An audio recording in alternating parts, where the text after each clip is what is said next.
Welcome back to the Menopause Movement Podcast. I'm your host, Dr. Michelle Gordon. Yay, here we are. If you're watching the replay or on YouTube, thanks so much for being a part of the Menopause Movement.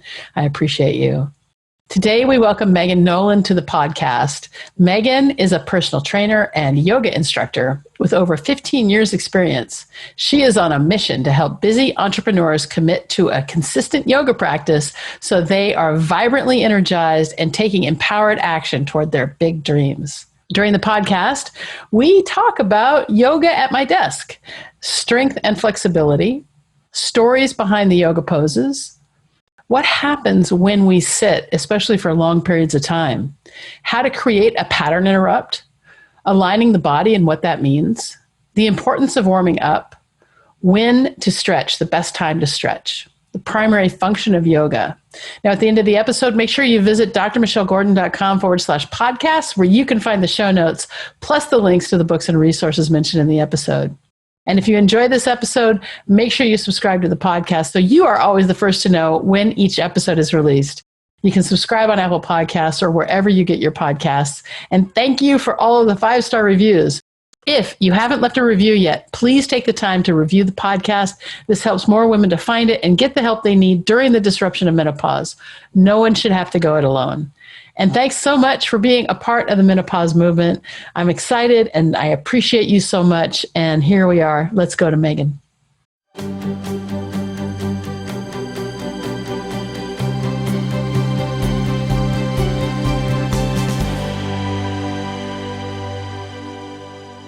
So, Megan, welcome to the Menopause Movement Podcast. I'm glad you're here. You live in Hawaii, right? I do. Yes. Yeah. Yeah, but you're Canadian? Correct. Okay. I was born in the U.S., so I'm legally allowed to stay. Yeah. No. I didn't know this only just from listening to you talk. Oh, really? Yeah. Oh, that's interesting. I guess that you were Canadian based on how you said a couple of words just from our first encounter here. Oh, wow. That's so interesting. Yeah. Yes. Yeah. Both my parents are Canadian, so I was raised in Ontario, Canada, and then lived most of my life there. And then when I graduated university, moved to British Columbia and then out to Hawaii and kind of been here ever since. Where are you in Hawaii? Maui. You're in Maui. Maui's nice. Mm-hmm. So tell me this. I want to know, who do you serve and, what do you do? And let's talk a little bit about that. Sure. So pre-COVID, I was mostly working with local businesses and going in and doing yoga at work sessions and workshops. So for example, I work with Maui Electric and the County of Maui, a variety of different financial institutions, going in and helping their team come together and have a yoga session, 20 minutes typically. We do it like at the beginning or midpoint of the day, just to kind of give them a chance to reset. And so that's been a really fun experience. I've taught yoga inside all of the power plants here on Maui, so that's been quite funny. Yeah. And then through that, I developed my online program, which is called Yoga at My Desk. And so I have been serving people with that. And so what I really have been loving to do is specifically help female home-based online entrepreneurs commit to a consistent yoga practice so that they are vibrantly energized and feeling empowered and charging after their dreams, because I love supporting people in that mission. And that's the way that I can support people, is to help them be as healthy and happy as possible throughout the journey. But then ultimately, when they get to their massive, ultimate, inevitable success, that they'll be able to enjoy it and they'll not be toasted, burnt out. So it's a long game as well, but it's a daily commitment to. Yeah. How do you suggest that people get started with yoga? I mean, let me talk to you about my experience with yoga. About 6 years ago, I started with a private yoga instructor, and I was probably 60 pounds heavier than I am now. And so every time she made me bend over, I couldn't breathe. Right? And so I worked with her for 3 or 4 months, just doing it privately. And I really loved the end of the sessions, when we're doing corpse pose. And I felt like, I was getting in touch with the universe and I could do anything. And I mean, there were some really good things about it. But at the end of the day, I was like, this kind of hurts. I don't really love it. I don't feel empowered, so it was something I gave up. And so, now I stretch and I exercise a lot, but I don't, I run and I ride a bike and I do all sorts of lifting and that kind of stuff. But I don't don't do yoga because I am somebody who I just don't like it. I like to meditate. How do you approach somebody like me? Well, as you know, with anything, there's so many different approaches. My teacher likes to say many paths to the same mountain. Right. And so you experience one form and one expression through that particular instructor. And so there's a lot of different ways that you can approach it. And so with my background being as both a personal trainer and a yoga instructor, I like to combine both of those elements so that I bring more of that energizing essence into it so that we're activating the muscles and moving the joints into stronger alignment in more of a balanced position. So we have that both strength and flexibility. And so I like to kind of approach it from that sense. And specifically what I like to do is focus on the stories behind the poses. And it helps people really understand the depth to them a little bit more. Because a lot of times people, they're like, yeah, well, this is nice. I like Shavasana at the end, corpse pose. But if they're not really understanding what they're doing or why they're doing it, it can be easy to just sort of like brush it off. And if it's not feeling comfortable and you're not feeling good and you're not feeling like you're getting much out of it, then you're like, I don't have time for this. Yeah. So I really like to encourage people to take a different approach to it and begin to understand like what's really happening in your body and when you can access it on every level. So you're like really feeling it physically. And then I'm asking you to do these things mentally with the breath so that there's this a fuller experience. Because sometimes people, if they're not feeling it and they're not getting much out of it, then they don't really commit to it, right? And so, it's not in their mind, maybe not worth their time. So I think I like to just offer a different perspective and try to meet somebody with what they like. And so take it down that route and see if we can flip it a little bit for you and use different words or use different poses and change the experience. Yeah, that's great. One of the things you put in your outline here is you wanted to talk a little bit about how sitting affects the body. So let's get into that. So if you're helping women like me who, have a home-based business or maybe not home-based, but I mean, everybody's at home now. So everybody's on Zoom, whether they're home, whether they're entrepreneurs or not, most people are home and sitting at a desk all day or getting up in the morning and figuring out, how they're going to do their routine. So let's start with that. Let's start with how sitting affects the body. Well, human beings are really designed to be in a fairly constant state of movement. And when we are constantly moving, then we have constant blood flow and muscle engagement and deep, full breathing. When we sit, we very quickly, let's be honest, move into a slouched position. So everything starts to slow down. When we sit, we move. So if this is your body standing up and then we sit, you have a flex position at your hips. So the blood flow starts to slow down to your legs. Your blood flow starts to slow down. Your blood pressure goes up. You are in a slouched position, which makes it difficult to breathe normally because your main muscle breathing, which is the diaphragm. And when we're slouched over like this, it's compressed and it can't do its normal full expansion, full breath. So when that happens, your vital lung capacity goes down by about 30%, which means that you are more than likely taking short and shallow breaths because you can't breathe normally with the diaphragm. So you breathe short and shallow breaths using the muscles of the neck and shoulders, which are the backup breathing muscles. Short and shallow breathing is how we breathe when we're stressed out. So maybe you are or you're not stressed, but your body gets the message like, oh, we're breathing like we're stressed. What's going on? And so it triggers fight or flight response at a low grade level. And so when we're breathing in that short, shallow way, our oxygen levels are going down. So then we have less oxygen to the brain. So that's when we start to get foggy in the head, not making as great decisions. And then combine that with the fact that you're triggering stress. Plus, when we sit, as I mentioned, our blood pressure starts to go up. Circulation starts to slow down. Fatty acids can accumulate in the blood, so it can make us more susceptible to gaining or maintaining weight, which is a whole other issue. So we have kind of sets the stage for what is being called sitting disease. So metabolic risk factors, weight gain around the midsection, high blood pressure, high blood sugar, which is then puts us at a challenging position for many different health issues, right? So sitting is kind of part of our life, but when we learn to sit better and when we learn to break it up, then we can reduce that effect. And that's really what it's so important for people to remember, because if they're like, well, I have to sit all day, what do you mean? Like, oh no, and then I don't want to frighten you. I just want to enlighten you, if you will, sure, about the impacts of it. And so what people can do is integrate little movement breaks throughout the day, ideally at least every hour. Because when we go sitting for longer than 60 minutes, and then we start to see that all of those effects that I just mentioned, but after 90 minutes of consecutive sitting is when the issues start to really skyrocket. So if people get up and move, and whatever that is, so maybe you take the dog out to go pee, or maybe, you go to the bathroom, or you do a little dance, you take a little yoga break, then we can start to literally lift everything back up again, bring the energy back up so that you're not slouched over and scrunched over.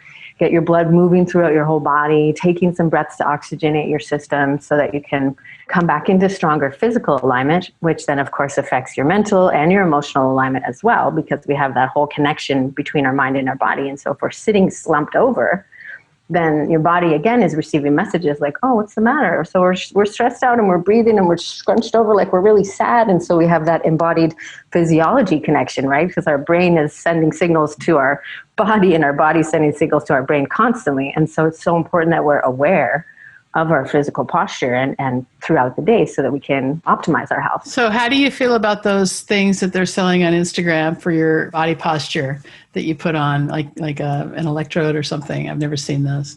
I mean, I've only seen it on Instagram. So do you think they really work? They help people. It's like anything. When we first learn something, we need the reminder. And I think they give a little like zing, give you a little perk you up again. Because until it becomes second nature, we tend to go forward, we're in that flexed position. So our shoulders roll forward, our head is moving forward.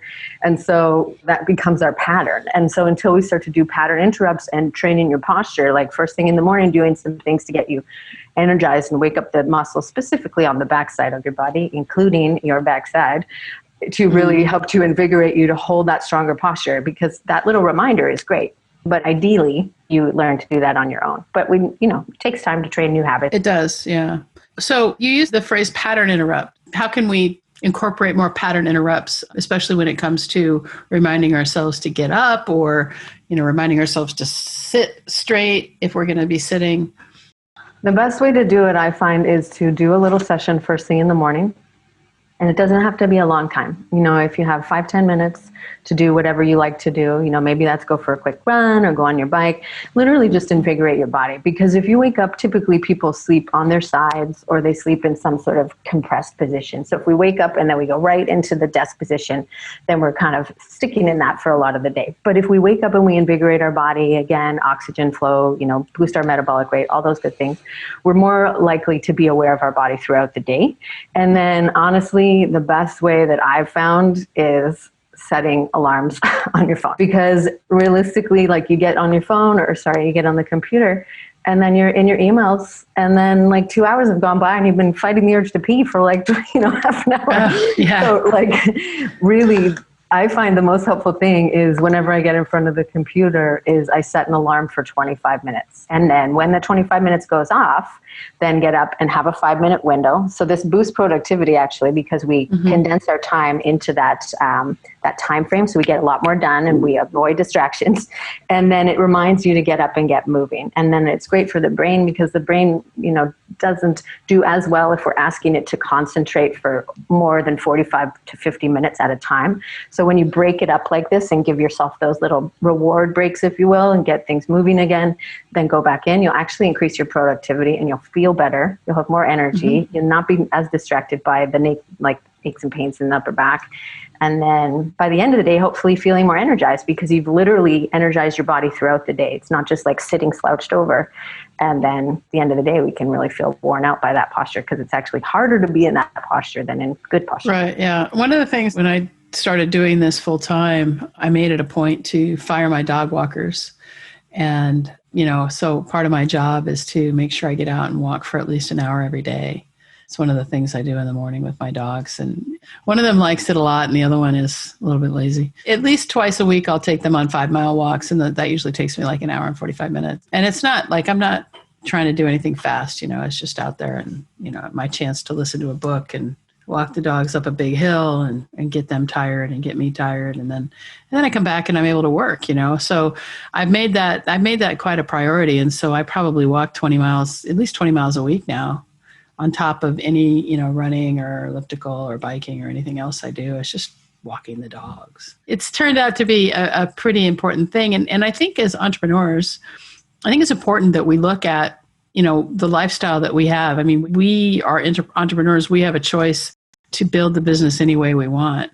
And you know, as an entrepreneur, if I want to go out for a run at 3 p.m., I can, you know, as long as I don't have another meeting going. That's why we do it, right? I mean, I know for me, I'm fundamentally unemployable. I've tried to work for other people and I just can't. And so I have to, you know, I've got to make my own way. That's just who I am. And part of that is finding a routine that works. And I think that that's one of the biggest obstacles for those of us who choose to not work for a company, to get into a routine of productivity. And so I think the technique that you talk about, the Pomodoro technique, works really well when you want to get something done.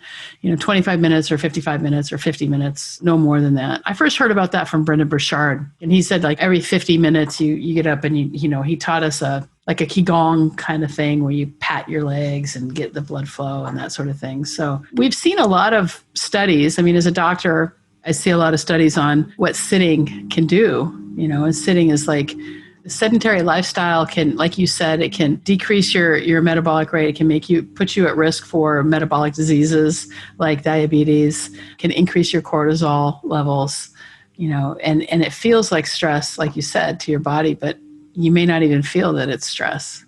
So that's really important. So you talked about taking breaks. How do you reset the posture? So let's say like I'm coming back to my desk and I'm sitting like this. So how do you get somebody to reset their posture? Great question. So ideally done standing up to kind of move you into full upright extension so that we're not sitting down. So standing up, planting your feet down, and then lifting the sternum. So imagine that you have a string on your sternum or the center of your chest, and that's pulling you up, and then another string on the crown of your head, and then getting that lift, right? Because your head, it gets heavier and heavier as it gravitates forward of your shoulders. So it's all about bringing you back into alignment, right? Line. So when we stand up and we roll our shoulders up, back, and down, and then lift through your sternum, and then slide your chin back, then what you can do is, depending on the space that you have, is reach your arms out to the side. So reach your arms out and then relax your shoulders down a little bit. Yes, good. Rotate your arms so your palms face forward. So you give me 2 thumbs up. Yes, good. And then squeeze your shoulder blades together. And then bring your hands down a little closer to the ground. So point your hands down. So think of like the scene on the Titanic when they're on the end of the boat and she's like, ah. Right. Yeah. But her hands are back like this. And then, yeah, your hands are back a little bit. And you lift your sternum and then you lift your chin up as long as it's pain-free. So make sure you're always in your pain-free range of motion. And then take a big deep breath. And then relax. Good. And then relax. Bring your hands to your legs and notice how it's a little bit easier for you even right now after that. So quickly just to sit back up. Because when we get pulled forward by the weight of the head, we move into flexion. So what we're doing there is activating the muscles on the backside of your body and resetting the natural S curvature of the spine by pulling the shoulders back and lifting your chin. Because what we start to feel is the pain in the upper back and neck. And that's because your beautiful head is heavy. And when it's further forward, it gets heavier and heavier and heavier. So these muscles have to work extra hard. So what you're doing there is resetting back into alignment with your pelvis so that it's easier for your spine. So I love that. And, you know, I recently bought something called an Oculus Quest. Have you heard of it? No. It's virtual reality. It's like a video game for your face, right? I love it because I can do it for these virtual workouts where you're like, you have a lightsaber and it's really fun, but it's heavy. It's like 2 kilograms. And so not only is my head heavy, but it's adding weight to my head. And so I find that like I'm doing more of this. And so I'm a little bit sore in my upper back. But if I'm careful with my posture, it's better. But they make these things called halos and stuff, but I've seen the halo. Yeah. Yeah. Looks like a lightning pack. Yeah. You put the halo on and that helps you hold it on your shoulders instead of on your neck.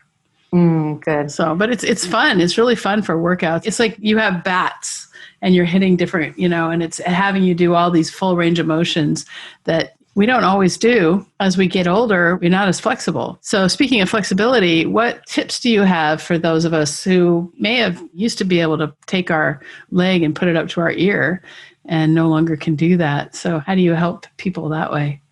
One thing to remember is to just be gentle and to always start where you're at, right? And starting with a bit of a warm up, because if we start and we just start to try to stretch, then your muscles will resist you in an effort to protect you. So it's really important that you are loosened up a little bit. So not right first thing in the morning to go into your deepest stretches. Do a little walk, do a little like cardio, if you will, but just get up and get moving and then try to do your stretches, because then we get more blood flow. It's safer for your joints. Ideally, a lot of times what I suggest is in the morning we do range of motion stuff so that we kind of get things moving your joints through your normal range of motion, pain-free range of motion, and then do stretches later in the day, because we don't actually achieve maximum flexibility until about 10 to 12 hours after we've been awake, because we're so stiff in the morning. So loosen yourself up in the morning, energize your muscles, dance, whatever you want to do, and then do your stretches later in the day, and they're typically more comfortable, more enjoyable, and more beneficial. Wow. So if you get up at like 6 o'clock in the morning, then you're saying that somebody should do all their stretching around 4 p.m. If you're going into stretching, if stretching is different than range of motion exercises. So stretching, yes, at least a couple hours, because again, when we first wake up, the discs between the vertebrae of the spine are a bit swollen. So that's why we feel a little bit more stiff in the morning. So give it a little time, even just half an hour of being upright, whether you do journaling or meditation or reading or something in that time frame, and then start your movement just to give your body a chance to kind of reset. So just taking your time with it. And do you teach any special breathing? Do you do like alternate nostril breathing or, all that? Sure. The first and primary function of yoga is the breath, because it carries the life force energy, right? And so the yogis are all about breathing slowly and deeply. And we can go back to what we were speaking of earlier is, when we take those short, shallow breaths, it can be stressful for the body. So when we breathe slowly and deeply, it actually shifts us into a calm and relaxed state. So that's why it's the focus. So there's a teaching in yoga that says that the quality of our breath will impact the quality of our life. So when I tell people that, I ask them, so would you prefer that your life is short and shallow or deep and full? And it's kind of a no-brainer question. And so, of course, we want to breathe in that slow, deep, controlled way to oxygenate the body. So there's a variety of different breathing techniques, or what's called pranayama. So prana is the life force energy, and then yama is control. So there's all these different techniques. So, for example, the alternate nostril breathing, which you were speaking of, which of course we want to make sure that our hands are very, very clean before we touch our face. And so with the alternate nostril breathing, it's just that. You literally plug one nostril, breathe in, and then switch to the other side and breathe out, and then breathe in, and then switch. So you're just going back and forth, back and forth. It's very balancing for the hemispheres of the brain. It's said to balance the two of the main energy currents that kind of wrap on either side of your spine. It's good for hormonal balance. It's very calming. And it's just a really nice way to slow yourself down and tune in. Because all of these tools, ultimately, everything that we do in yoga is to bring the mind to a quiet place. So basically, sometimes we're doing a million things at once just to allow the mind to get quiet. Right. So the breathing calm technique that mind. Powerful. Yeah, there's plenty of breathing techniques. I'm studying Kriya Yoga right now, which is a special form of breathing that if you've read the book Autobiography of a Yogi, he talks about a state called samadhi. In that state, it's like this state of bliss, but also the yogis supposedly, now I don't know if it's true because I never witnessed it, but they were able to stop their life force completely when they go into whatever the tunnel is. Are you familiar with that? I've never personally experienced it, but yes. You've read of it. Yeah. So yes, I read the book as well. Yeah. So it's really interesting. I'm studying that mostly just from a spiritual kind of connection perspective, not so much that I want to be able to control my life force. It's very interesting when he talks about how they're able to actually stop and come back. That's kind of crazy.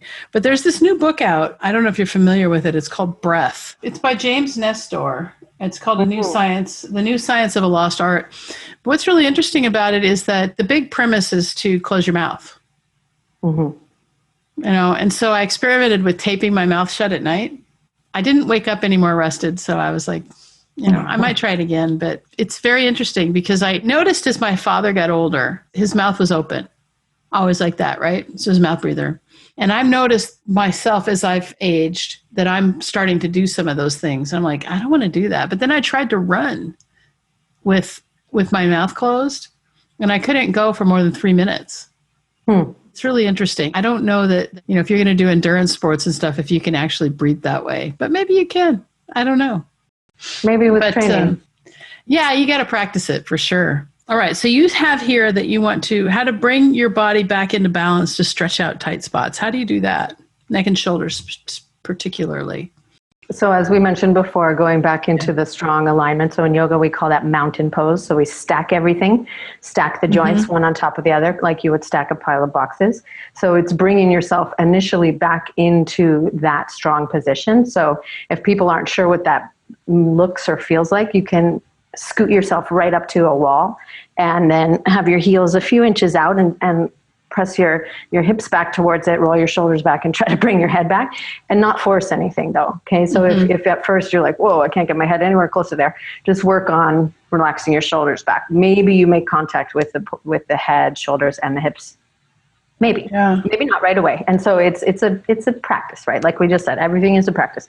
So starting by realigning, and then once you're in that stronger alignment, that is the ideal position for your body, so that we can begin to move the joints back into their healthy position and then stretch from that place. Because if you're stretching from this place and you're trying to stretch, your neck and shoulders, but you're all slouched out, then it won't be as effective. So first, always resetting yourself and then going from there. And again, always in your pain-free range of motion, but there's lots of just even sort of wiggling and moving about and seeing what feels good to you. But really ideally is first and foremost, getting to the root of the issue, because if you're just stretching out your neck and shoulder tension, that's helpful, but you're not eliminating the cause of the problem. So when we go back into it's kind of surface. So when we go back into stronger alignment, activate the core muscles that hold you there, the ones on the backside specifically. And then from that place, stretching out, reaching your arms out, turning your head a little bit, just kind of finding where you feel it and breathing. Because ultimately, as we've been talking about, the breath is such a powerful tool for that. Yeah, it really is. We teach something called the 4-7-8 breath, which I learned from Andrew Weil. We teach this in our workshops, and we teach it, to the ladies who come into our flagship program, the Minnow System. And it's basically you just hold, you breathe in for 4 through your nose, you hold it for 7, and you breathe out for 8. You do it like 4 times, and it just completely calms down the nervous system. It's pretty amazing how it works. So can you tell me a little bit about your program that you have for entrepreneurs? I have a few different programs. So I do have Yoga at My Desk, which is the online program that people can take yoga breaks throughout their workday. And they're customized, as I mentioned, to include strengthening exercises to activate the muscles that tend to get a bit sleepy when they're sat upon, and then stretch out the muscles that are getting tight. So really well balanced. Each one's only 10 minutes, has a unique focus. So there's lots of different tools in there to boost your energy back up, boost your creativity. So meditation is really powerful for that. Breathing techniques are very powerful for centering the mind and coming back into that presence where we get those inspired ideas. So that is one that people could start with and integrate through their day. And then I have another one that is called Wake the Warrior Within. So as I was mentioning before, where we go into the stories behind the poses, a lot of people haven't realized that there's parable stories that are full of meaning behind each of the yoga poses that teach us all about the essence of them, all about the architecture, all about the energy of them. And the warrior poses, there's 3, are really, really powerful. And the story behind them is a little wild and crazy. It's based on Hindu mythology, so it's way out there. But it's a metaphor for our journey as we begin to navigate life and we make our way through these challenging moments. And so on our way to really controlling the mind and becoming aligned with our true self. And so that's what that whole practice does. And so every day we do a different quality of the warrior. So by the end, you've learned and activated these 21 essential qualities that, good news, you already have within you. You just got to bring them to life and use them. And so using the architecture of the poses so we feel them on a physical level, and then repeating the mantra of the day. So for example, I am resilient, and feeling that resilience, and then doing some journaling so that people can really experience that on the mental level, so that we have that, all the layers of the physical, mental, emotional, and spiritual connected in a 30-minute session. So we get a lot done and you're ready to start your day. Awesome. That's really great. Yeah. So how long is that program? It's a 21-day sequence, and you can do it on your own time. Ideally, the ideal is to get to a point where you have a consistent practice. So eventually, hopefully, a daily practice. But because it's a work throughout your own time, then you go at your own pace, and it's a 21-day sequence. And then you can continue on from there with some other different options that I have, some memberships and that go deeper with the work. But it's a really, really amazing way to learn the essence of the yoga practice, these different foundational elements, but really activate these amazing qualities of strength and presence and all the things that we learn in the program. Yeah. So if somebody's a brand new beginner and hasn't ever done yoga and has, medical condition like fibromyalgia or chronic pain or whatever, how can you help them? I can help them. I have another program that's called the 7-Day Yoga Jumpstart. And so that one is little 10 minutes. And it's really slowly easing you into it so that you learn the fundamentals and so that you have that experience and that confidence to practice safely. Because I think wonderful thing about yoga is that it's so adaptable, and it's really about meeting you where you're at. You don't have to, and the way that I teach, because my background is in gerontology and also, working with such a wide variety of students and clients, I teach people to be okay with the fact that it may not look like what their neighbor is doing. And it's more important that you honor yourself and listen to the wisdom of your body. And so offer that slower approach to it and layering things on rather than asking people to go right to the extreme end pose, really recognizing that there's steps to everything. And so we can kind of let it unfold when you set the stage for it to do so safely. Yeah, I think it's really important that you want to start where you are and not overdo it, especially. Have you worked with people that have chronic pain? Have you seen them get off medication? And what's your experience there? It's a beautiful combination of factors, of course, right? So making sure that we have the nutritional components and the sleep and the other different tools that are essential to health. But yes, being really consistent with the practice. And so taking as many times throughout the week and just being that slow, gentle moving has been such an amazing way to see differences in people's body. And for example, one woman that I was working with was fairly kyphotic. So she had quite a rounded position in her upper back just because of her posture over the lifespan. And so we were able to move her back into a more open position, and it affected her breathing. So she had COPD as well. And so it affected her ability to breathe properly. So that in and of itself. And then another client who was not so much in chronic pain, but she had a lot of memory challenges. And so we used a lot of the different tools. So there's a mudra in yoga where you put your fingertips together and it helps to stimulate the corpus callosum. And so it actually encourages memory and concentration. And so she had amazing gains in that sense. So the cool thing with yoga is like, it can affect and help you in so many different aspects of your life. So it's really adaptable that way. That's cool. Have you been to India? No, I've been to Nepal. But I haven't been to India. Okay, so what was your experience in Nepal? Did you go to an ashram or did you go to a yoga teacher? Or?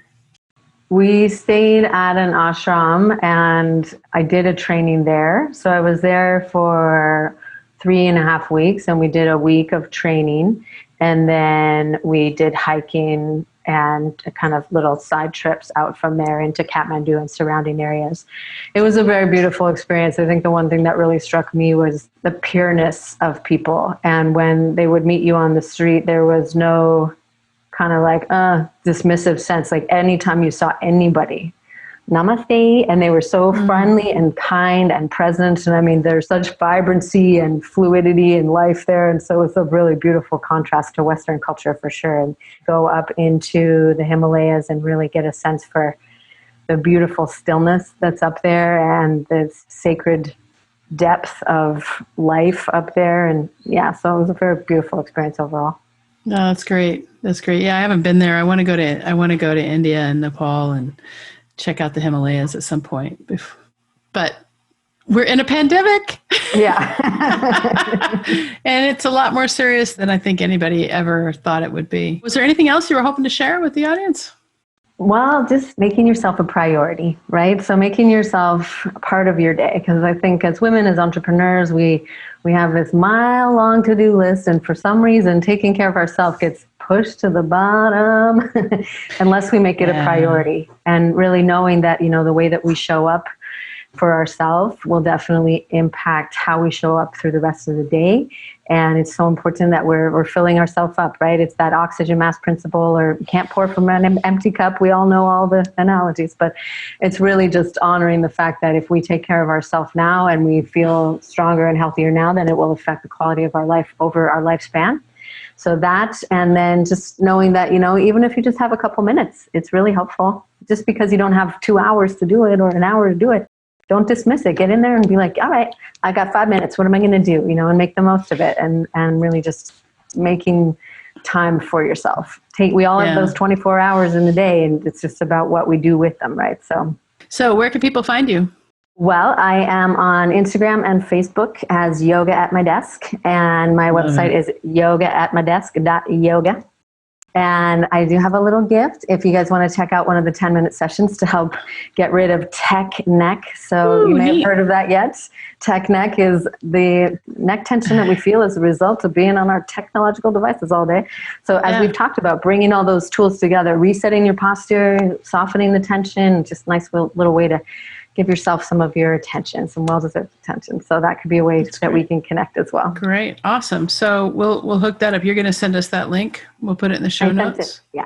Yeah, great. Okay. So it's yogaatmydesk.yoga? Yes. I love it. I love it. All right. Well, thanks so much for being a part of the menopause movement. I really appreciate you coming on the podcast today. Oh, thank you so much. It was so lovely to chat with you. All right. Now, if you have questions about the topics covered in this or any other podcast, I invite you to open a conversation with me via email at info@menopausemovement.com or on Facebook Messenger through my Facebook page at Dr. Michelle Gordon. That's DrMichellellegordon. I also want to invite you to join in our next beta group. Here at the Menopause Movement, we are always trying out new methods of teaching and the best ways to get on top of your menopause symptoms. We regularly run beta test groups where we create a learning experience valued at $2,000, but at no cost to you in exchange for feedback and testimonials. To get notified of our next beta group, simply sign up at beta.menopausemovement.com. And thanks so much for being a part of the Menopause Movement. I appreciate you.